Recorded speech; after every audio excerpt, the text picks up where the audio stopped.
So for our project, we are making a assisted lifting device, which uses two DC motors, two ultrasonic distance sensors, and also two LEDs in order for it.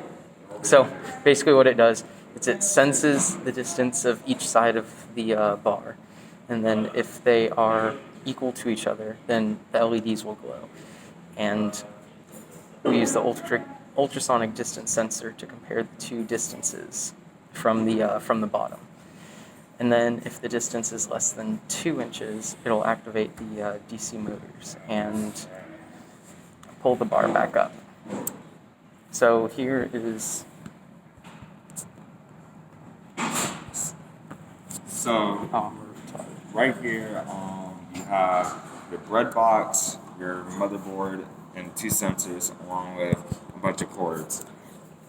And the cord right here, this connects the motherboard to the computer, so to run the code onto the board itself, which will affect the device. So on these two sensors, there's four outlets: VCC, trig, echo, and ground. Ground is connected to the bread box, and the ground connects everything together pretty much. The VCC is the red cord, and that's where the power will be distributed in the bread box. Echo is connected to pins 6 and 4 on the motherboard, and Trig, which is the green wire right here, is connected to pins 7 and 5 on the bread box. Basically, what happens is these four cords right here, they'll be connected to the DC motor through these wires, and when we run the code, this should go up and down, or the simulated bar should go up and down when somebody's looking up the weight or not. But as you can see here, all these cords connected together, along with the code in the Arduino, will work together to simultaneously make this device work to be able to assist the user when they're benching. Alright, the camera's off, flipping around for some reason. So then for the coding portion of this, we begin by I just did it out here outside of the loop in the setup, so I could use it anywhere. I established two integers, inches 1 and 2. Those will be used later to compare each other. And then we have the method read ultrasonic distance, which controls the ultrasonic distance sensors. It sets trigger pin is output. It also begins with the trigger pin has low voltage, so it's not active.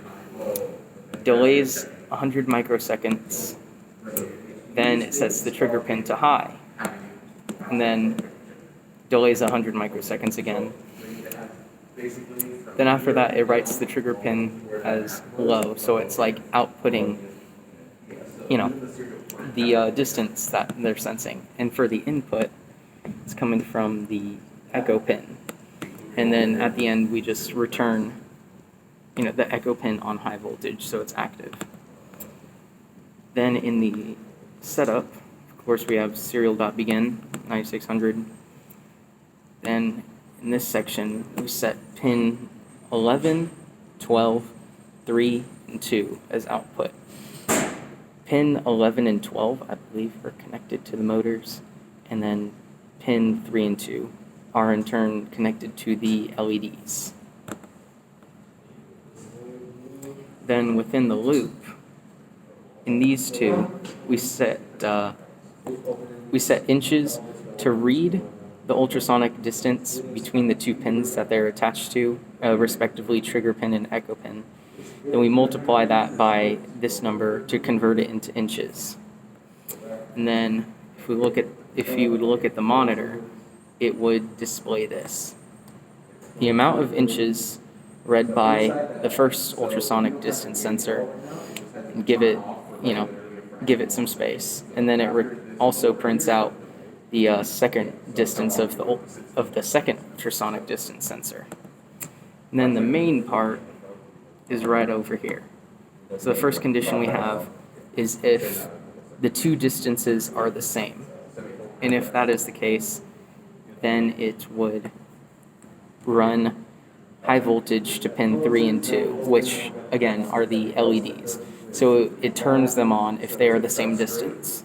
And while we're in this loop, we also have if they're not equal to each other. If that's the case, then we set pin 3 and pin 2 to a low voltage, so they turn off. And then in the last two, we have if both distances read by the ultrasonic distance sensor are less than or equal to 2, then it will activate or will send a high voltage to pins 11 and 12, which are the two DC motors. And then for any other condition, we just have the motors turn off. So once it comes back up, and it, by the time the motor pulls it up, it'll read the distance as greater than 2. Yeah, that's about it.